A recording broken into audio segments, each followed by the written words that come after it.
Have you ever wondered why, no matter how much meditation, prayer, or positive thinking you do, there's still a part of you that feels dark, messy, or even shameful? What if the very part of yourself you've been trying to hide is actually the key to your spiritual growth? Carl Jung called this part of us the shadow self. And today I'm going to show you why facing your darkness isn't something to fear, but the doorway to becoming whole. Stay with me until the end, because I'll give you a simple practice you can start today to begin integrating your shadow. And if you care about psychology, spirituality, and inner transformation, don't forget to subscribe and hit the bell, because this is where we dive deep. What is the shadow self? Carl Jung, one of the most influential psychologists of the 20th century, believed that every human being has a shadow.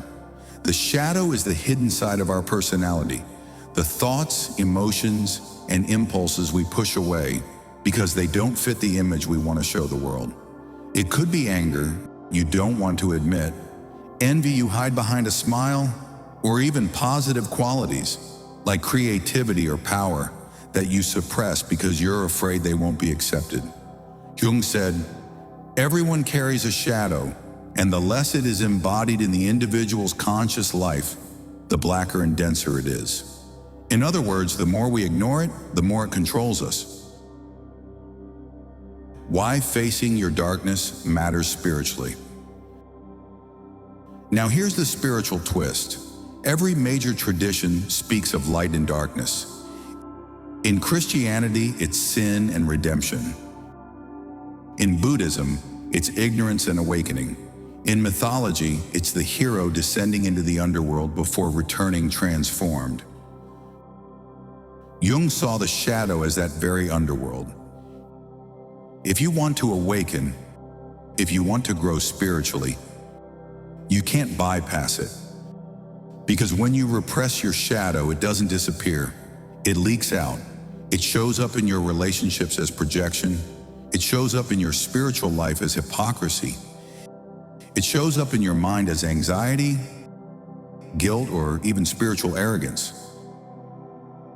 Spiritual growth isn't about pretending to be pure light. It's about integrating the whole of who you are, light and dark, into something greater.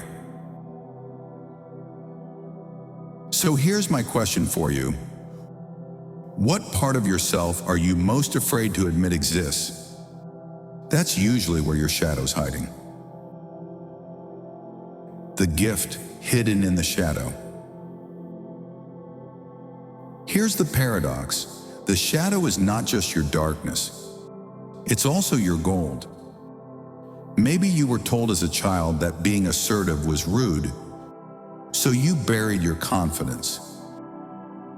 Maybe you learned that showing emotion was weak, so you buried your sensitivity. But those parts of you are still there, waiting in the shadow. By facing them, you don't just free yourself from shame, you reclaim lost power.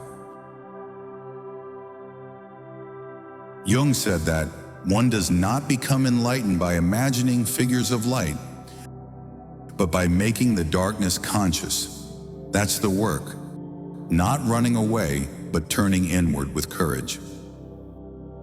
How to begin integrating your shadow. Okay, so how do we actually do this? Here are 3 powerful steps to begin shadow work. Notice your triggers. The people who irritate you the most often reflect traits you've disowned in yourself. Instead of just blaming, ask, what does this say about me? Practice radical honesty. Write in a journal about the emotions you usually avoid: jealousy, anger, fear. Don't judge. Just observe. Bring compassion to the darkness. Your shadow is not the enemy. It's a wounded part of you that needs acceptance, not rejection. This is not easy work. It takes courage. But every time you face a piece of your shadow, you reclaim more of your soul. And that ultimately is the path to spiritual wholeness. So I'll leave you with this. Your shadow is not a curse. It's your teacher. The darkness you've been running from is the exact doorway you must walk through if you want to grow spiritually.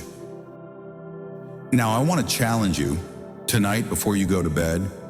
Ask yourself one question. What truth about myself am I most afraid to face?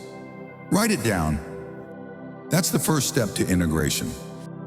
If this message resonated with you, don't just keep it to yourself. Share this video with someone you know is on their own spiritual journey. And remember, subscribe to this channel, because in the next video, we'll go deeper into Freud's idea of the unconscious and how it might be blocking your spiritual awakening. This is your journey to wholeness. Don't fear the shadow. Face it, because in that darkness lies your light.